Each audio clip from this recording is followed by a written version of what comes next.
The internship program of the central government.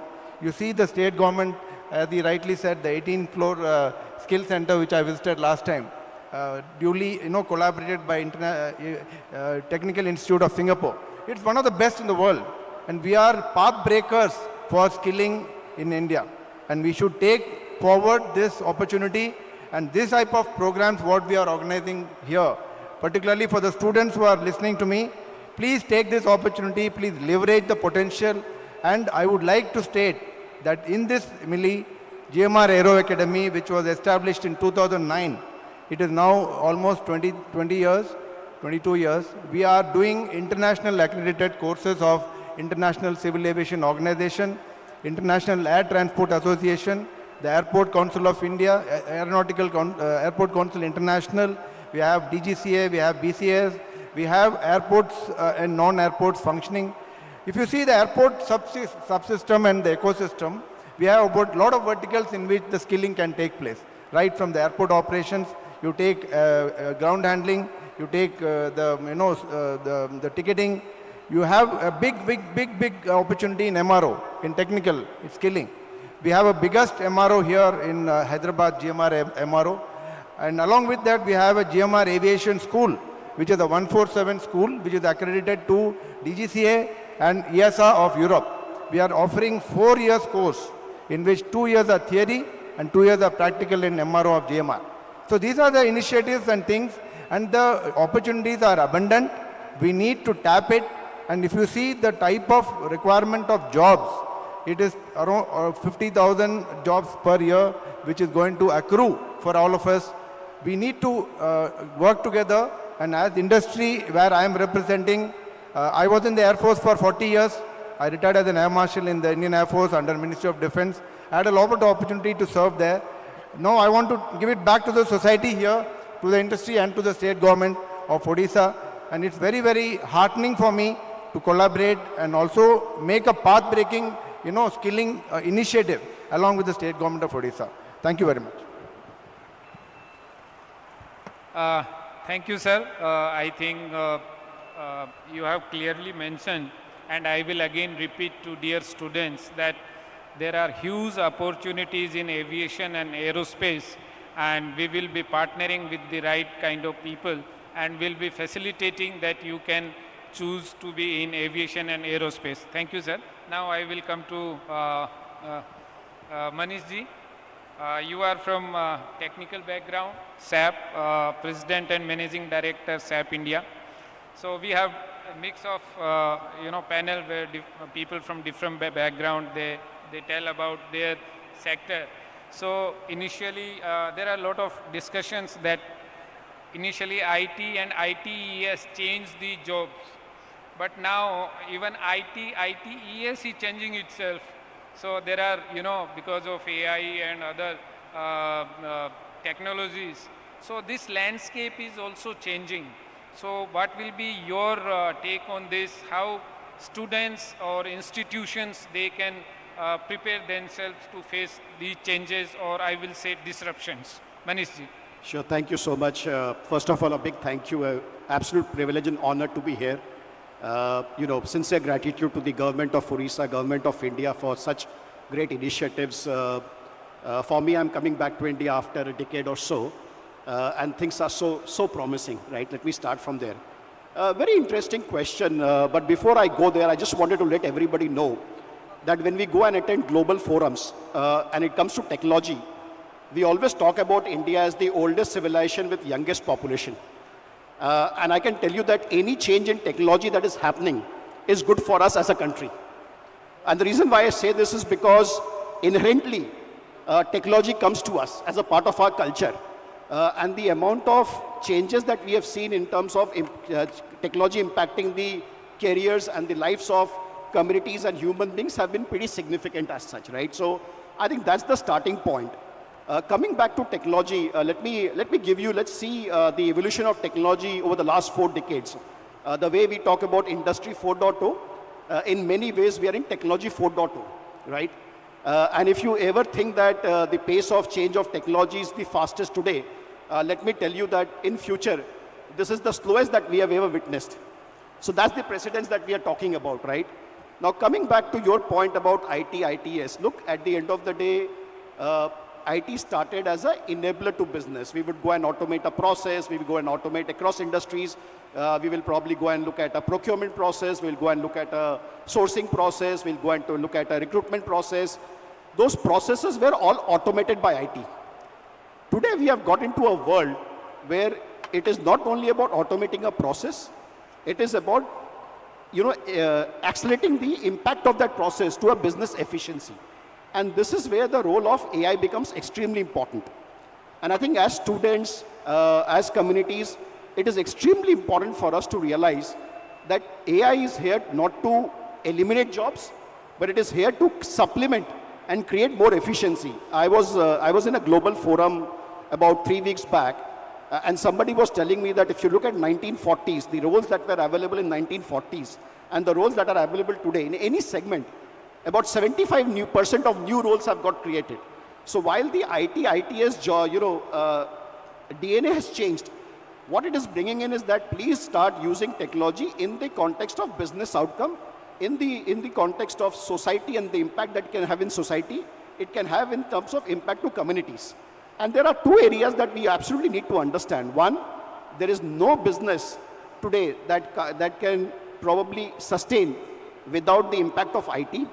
And then the second piece is our obsession about planet, right? I think the way we have to manage this, the carbon footprint and reduce the carbon footprint across the planet. In both the scenarios, every industry has to embrace technology in a big way. And my request to every student and every teacher out there is that please impart technology in a way that is relevant in the context of any business problem that we are trying to solve. And more importantly, please also understand that from business standpoint, from community standpoint, from government standpoint, while there are a lot of initiatives that will come in terms of skill development, I think self-learning is also an extremely important element here. Because the pace with which the technology is changing and the relevance of the technology becomes equally important. I can tell you that in a company like SAP, which has about close to 16,000 people in the country, globally we are about close to 100,000 professionals. A lot of focus is given in self-learning, right? In terms of your soft skills, in terms of using technology in the context of business outcomes. And I think that's the journey that people have to take in, right? So AI is going to be there. India is going to be at the forefront of this change. When 16% of the global AI piece which is coming from technology talent in India, when 96% of businesses in India are using technology and AI in the impact of their business, I think this is our opportunity, not only in terms of the current, what the country needs, but also taking it global. So that's the impact that we have. Thank you, Manishji, very comforting. So few things are very clear, that IT and AI is going to stay and improve our efficiency, and all businesses, and we have to train our students to solve the problems and in a way. And the most important message which goes out to students is that self-learning and keeping themselves updated is the only option, because at the pace where this technology is changing, there is no other option that you can go to the institute and upskill or reskill yourself. So and in that also, if I am right, then this IT and AI is helping, because so many courses are available online. They are relevant, and you can keep yourself relevant to the job market if you are doing that. Thank you, Manishji. So now, Mr. Sri Narhariji, Chief Operating Officer, Aditya Bidla Fashions and Retail Limited, from AI to fashion, retail and other sectors. Obviously, as IT has provided lot many job opportunities and many more opportunities to our youth, at different level, your sector is also providing lot many job opportunities. And so how do you think that your sector, the growth prospect of your sector in future in fashion, retail and apparel? Yeah. Thank you. Good morning, everyone. First of all, thanks for this opportunity. So I come from an industry which is very old, as old as agriculture. I'm sitting with people who are high technically, in the tech industry. However, both clothing and textile occupies a very important position today in our economy. We give employment to more than 40 to 50 million people even today. 2 to 3% of our India's GDP is coming from apparel and textile. And if you see the way India is growing, our consumption is going to be about $180 billion in the years to come. So as India is changing, as India is prospering, as we are becoming more urban, more women power, the children spending more, the middle class is burgeoning, there is a huge opportunity to invest and grow in this apparel sector. And if you look at globally, given the geopolitical issues, China +1 is giving us great opportunities.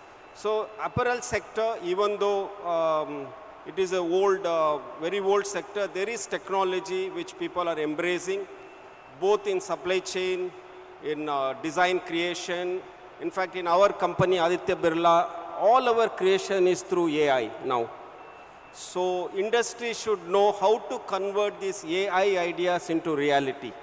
How do you translate into making a cloth, making a garment? So AI is everywhere, technology is everywhere, and India is changing. So for the students and the youngsters who want to be here, we need to embrace digital technology, the way we need to be agile. So after COVID, our industry has been affected like any other industry. We do not know where fashion is going to end. You know, the way people dress, the way people view clothing has become very different. People now are more fitness conscious than they were before COVID. So how can India, how can Indian industry respond to this change? That is one thing. Now, as in Odisha, I have to just tell you, we invested in Odisha about 6 years back. We started our apparel manufacturing unit. Today, I'm proud to say we employ 2,500 women workers in this plant, and we could shift orders from Bangladesh to Odisha, given the efficiency that we have generated in Odisha. So there are a lot of success stories. The Indian market is changing. There are global opportunities, but India has to go beyond a manufacturing mindset. We need to create product. So innovation becomes very important. Technology becomes important to respond to customers. The trend spotting, that skill is very important. Where my future? So fashion is like perishable. It can change every month. So you need to be very careful and you need to be very sharp in understanding the trends. So these are, and of course, as my co-panelists mentioned, the soft skill, the leadership skills, your networking skills, business acumen. So that is very, very important. And in apparel sector, we need to grow the middle management. The middle management skills are very, very important to dominate the world. Yeah, thank you very much.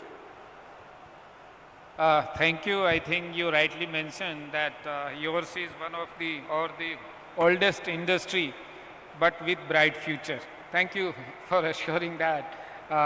And also that deployment of AI technology in the very traditional old sector, it's something new, and our students and teachers must have taken note of it, that it's not only stitching, it's much more than that. It's AI, it's a fashion, it's changing, and it has, because of our own growing economy as well as global factors, there is, huge opportunities in this sector also.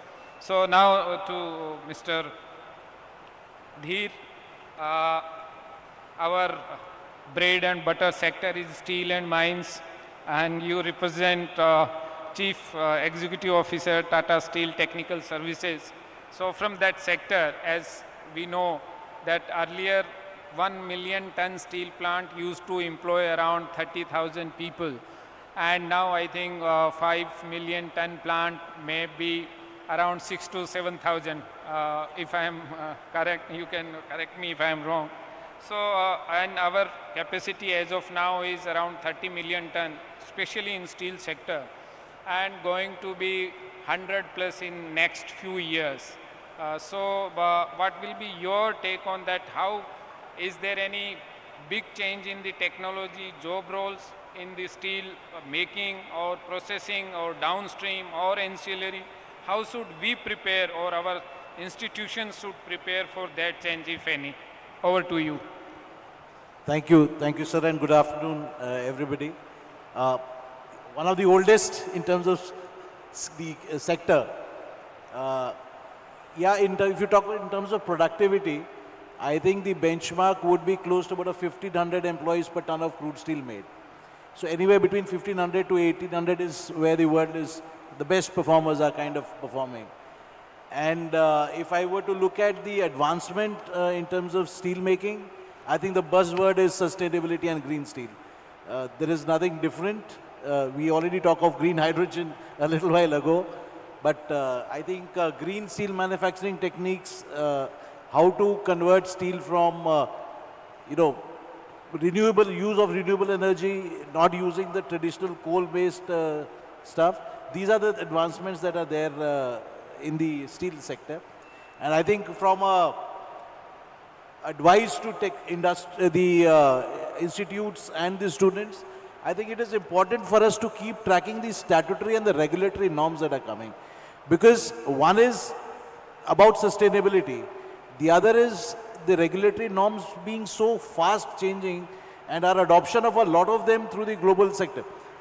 And I think the way we track them, monitor them, and be agile enough, to kind of invest in technology, invest in nurturing talent, invest in taking those steps which we align to the changing regulatory norms, I think is the key for steel sector going forward.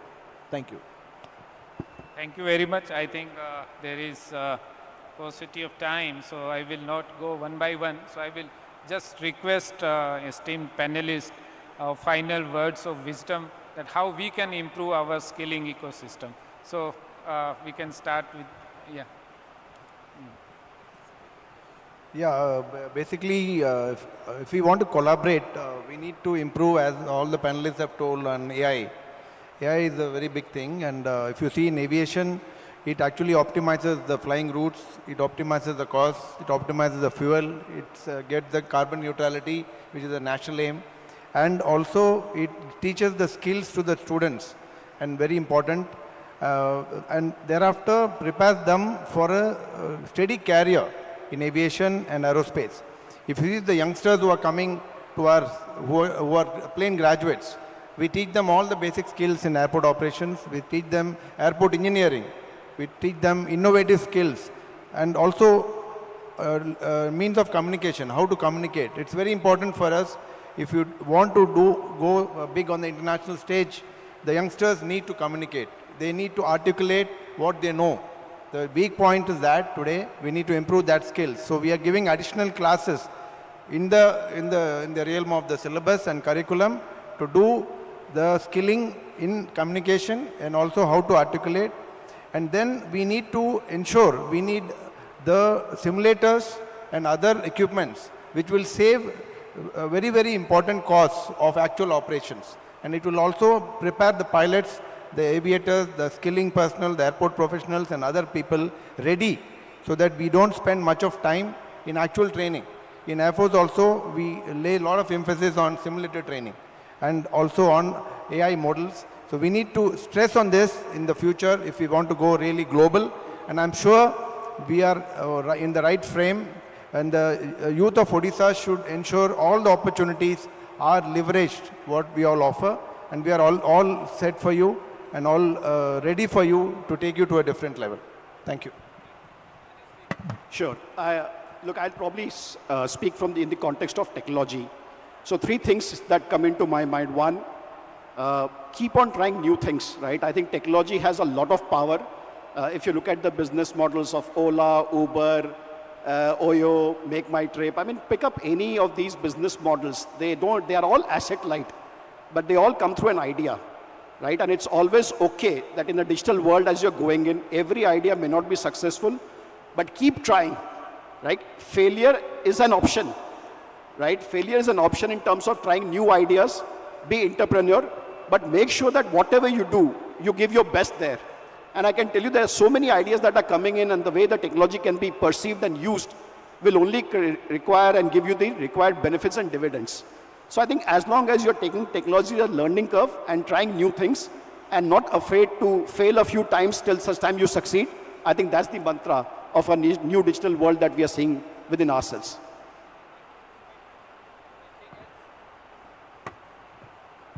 So, as I mentioned, technology is playing a very important role even in an apparel sector.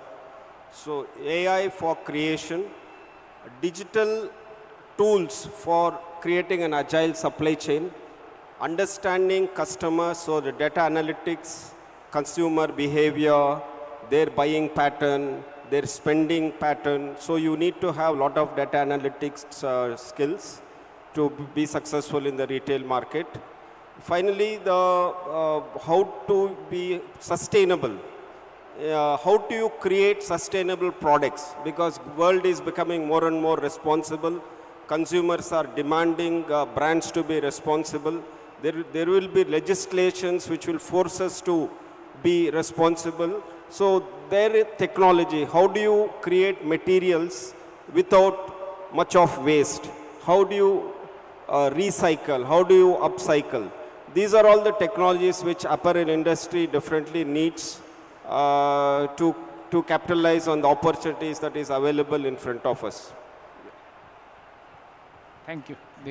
Yeah, I think I'd like to keep it a little more generic, and I think so much that is coming in. And on the stage, we represent different sectors, and we've given a different prescription to the state and what to do. But I think the one thing that I would recommend is remove the fear of the changing technology at the beginning, because I think when I learned driving from a driving training school, my instructor told me the one thing that you should be careful of: don't drive when you are afraid. Out of fear, don't drive. So I think that is one thing I like to recommend. Please remove the fear of the change that technology is bringing in. It has pluses and minuses. There's immense to learn. But I think the first is to remove the fear. The second advice to everybody is to be relevant. I learnt PLC or programmer logic in college without a PLC. I did my internship on a PLC that was obsolete. And when I joined industry, I had a different technology to work with. So there is what I learned in college was not applicable when I joined the job, because technology is changing so fast. Now it is even worse. In our days, it was still, I think, probably a decade or so, but now it is even faster. So the second thing I would like to advise is to remain relevant in whatever technology change is happening, whether it is in the area of sustainability, AI, robotics, smart technology, you name it and it is there, but be relevant. That is the second prescription that I want. Third advice to everybody is gone are the days of specialization. I think today you need areas where everything collaborates and you become that one whole. You need knowledge on environmental norms. You need knowledge on production or the technology that you're working on, maybe apparel, maybe aviation, maybe steel, maybe IT. You need communication. You need knowledge on teamwork. You need knowledge on working in teams and being agile, working in cross-functional teams. So I think that is the third thing I will prescribe is the days of specialization are far gone. I think you need to be a whole when you talk of personality development as an individual, to be able to cater to whatever life has to offer to you going forward. I think I'll keep it at that and wish everybody all the very best. So thank you all. I think it was pleasure to talk to you, and I think audience must have enjoyed and something they must have learned from you. We will keep engaging with all of you. Now I request Honorable Minister to felicitate our panelists. Kindly, sir. And an absolutely fantastic session comes to an end. Ladies and gentlemen, please welcome Honorable Minister of State, Skill Development and Technical Education and Industries, Shri Sampath Chandraswamy on the stage, requesting sir to kindly felicitate all our panelists on the stage now.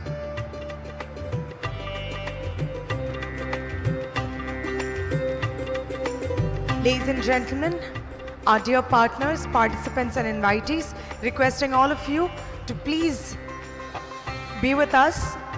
We just have a very small session followed by this, and then we shall be welcoming the Honorable Chief Minister of Odisha, requesting all of you to kindly be patient. Thank you.